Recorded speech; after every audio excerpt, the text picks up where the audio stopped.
most organizations say they have a culture of evaluation, what they really mean is we send surveys.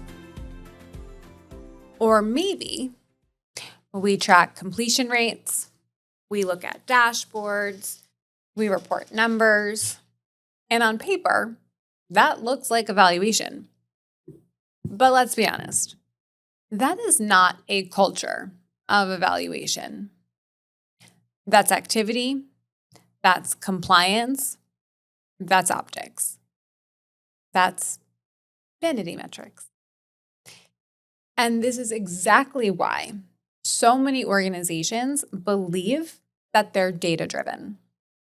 But nothing really changes. The report gets built, the dashboards get updated, the surveys get sent, and then nothing. No shift in behavior, no shift in decisions, no shift in performance. So the real question isn't, do we have data? It's, do we actually have a culture that uses it and values it? And I would throw trusts it. Here's where most organizations get it wrong. They think evaluation is just about tools. They think it's about surveys, about platforms, about dashboards. But culture, it's not tools. Culture is how people think. It's how they make decisions and what they expect from each other. A culture of evaluation isn't about what you use. It's about how your organization operates. And this is something I talk about in the book. Evaluation, it's not an activity. It's not even a department. It's a fundamental way of working. And when organizations don't see it that way, they run into the same problems over and over again. They don't have an evaluation problem. They have an alignment problem, a language problem, an expectation problem.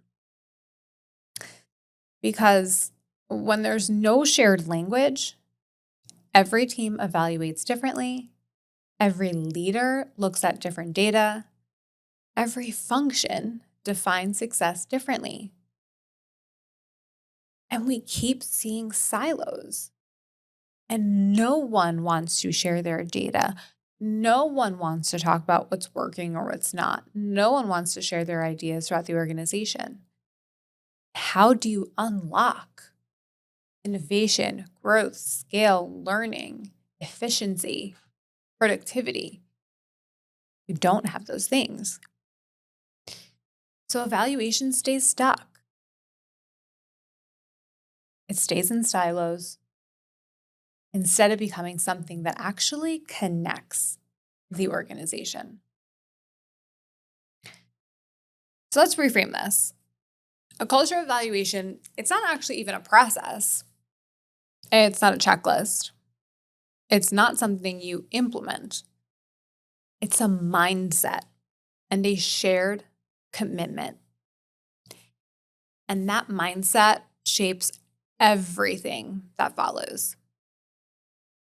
So what does that actually look like? Well, there's 3 core elements to a culture of evaluation. First, it's shared language. People across the organization have to speak the same language. They have to understand reaction, learning, behavior, and results. Not just as concepts, but as expectations. Because when language is shared, alignment becomes possible. And when alignment becomes possible, consistency follows. Without that, everyone is measuring something, but no one is measuring the same thing. And as leaders, how do we know where to go if everyone's measuring something differently and everyone's working from a different map. The second is evaluation is continuous. In most organizations, evaluation happens at the end, after a program, after an initiative, after a rollout. But in a real culture of evaluation, it starts at the beginning. It shapes decisions before anything is even built. It shows up in questions like, why are we even doing this? In a not judgmental, accusatory way. What problem are we solving? What should actually change? And it continues all the way through the process. Because evaluation isn't a moment. It's a continuous process of understanding and improving. It drives decisions. And this is where most organizations actually break. They collect data and then it goes into some filing cabinet, real or digital, and they don't use it. When you have a true culture of evaluation, data is not for reporting. It's for decision making. If nothing changes after you measure it, then that measurement didn't matter. So let's make this real, because this is where most people actually struggle.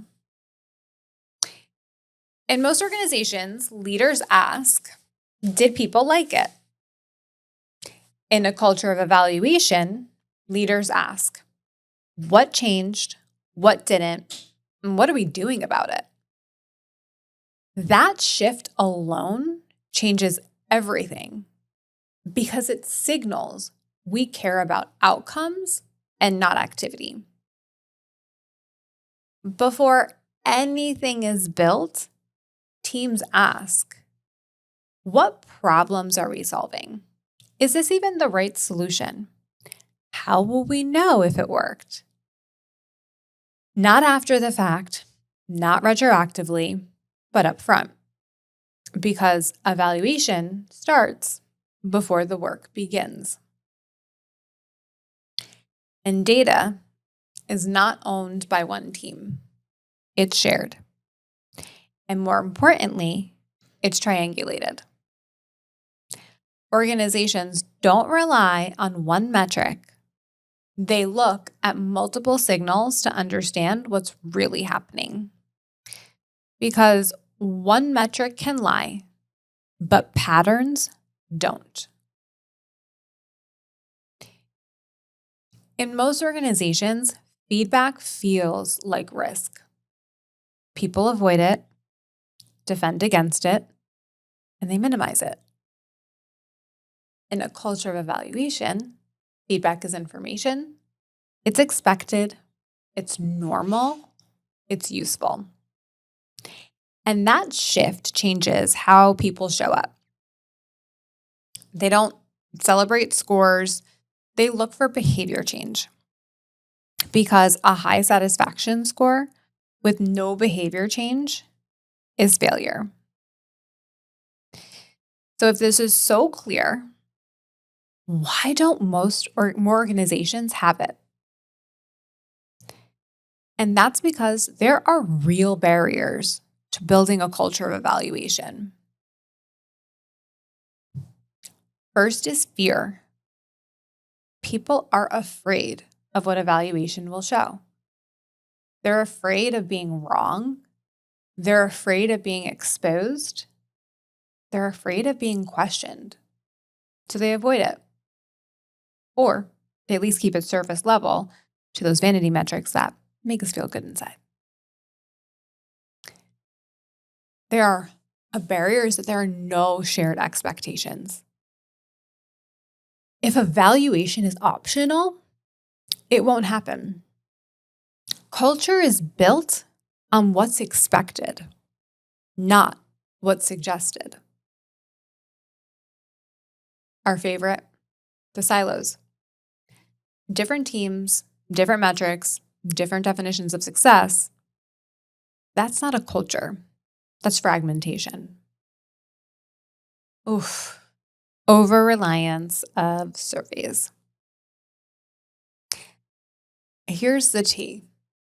At some point, surveys became the substitute for thinking. And now organizations believe if we ask people how they felt, we evaluated. But perception is not performance. And relying solely on a survey, potentially a biased survey, a long survey, a really poorly executed survey, is never going to get you where you need. So where do we start? Not with some big transformation, not with a new system. You have to start small. Everyone assumes that changing culture will be a year-long change. I'm telling you, changing culture takes 5 to 10 years. Just Tuesday, someone shared with me, it takes longer to change culture than to build it. And today I was on a call with someone who scaled Kirkpatrick and embedded it into all the work that they do, sharing how that worked and where they started from not knowing anything to, everyone using it outside of just the learning and training function. And I said, when did you start this? And she said 2020. So 6 years. Remember, you have to start small. Those small wins, those incremental steps, those small milestones are what's going to keep you going to get to that end state. It's going to give you those dopamine hits. Remember, we didn't come out of mama's womb walking. Came out, we held our head up, we started crawling, or if you're my daughter Gianna, zombie crawling. And then we walked. So step 1, shared language. Teach your organization how to think in reaction, learning, behavior, results.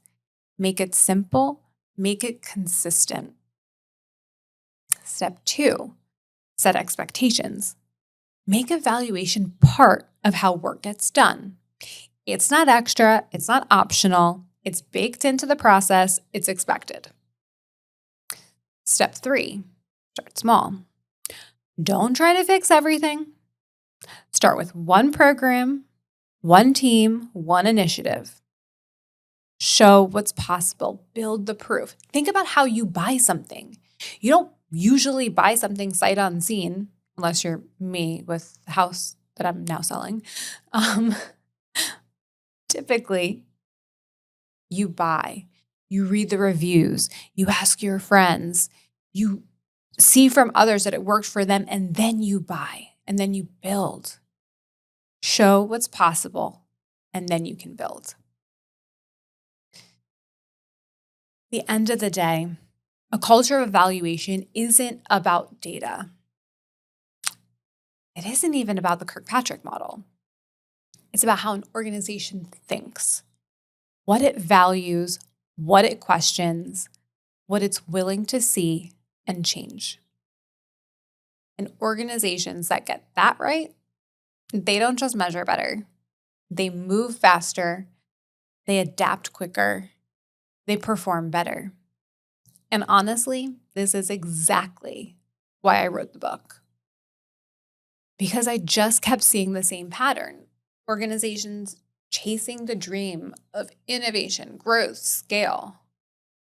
And they were chasing data, and they were chasing more, more, more. They never changed behavior. And what's that definition of insanity? Doing the same thing over and over again and getting the same results. And what I've learned is that evaluation isn't about reporting. It's about building a system and a culture that actually helps you do better. So if this resonated with you, it's exactly what the book, Building a Culture of Evaluation, is here to help you build. We are here to help you build that culture, align the organization, align your executives, align everyone in the organization to speak the same language. And if you want to know where your organization stands in this kind of maturity and where you can grow and how you can support alignment, or if you're may already be really well aligned, check out our learning maturity assessment. The link is in the show notes, or if you're watching this on YouTube, down in the description. Also available from our website. You can get a report. You can review it with your team. You can have a great conversation about it. And you're also welcome to have a roadmap call with me and the team to look at where your organization stands and where you can go in the next 90 days. Friends, thank you so much for listening. Please make sure you grab a copy of my book, Building a Culture of Evaluation. If this is before May 12th, you can pre-order it so you have it on or close to May 12th. And if this is after, then you'll get it right away. Friends, thank you so much, and I'll catch you all on the next episode. Bye.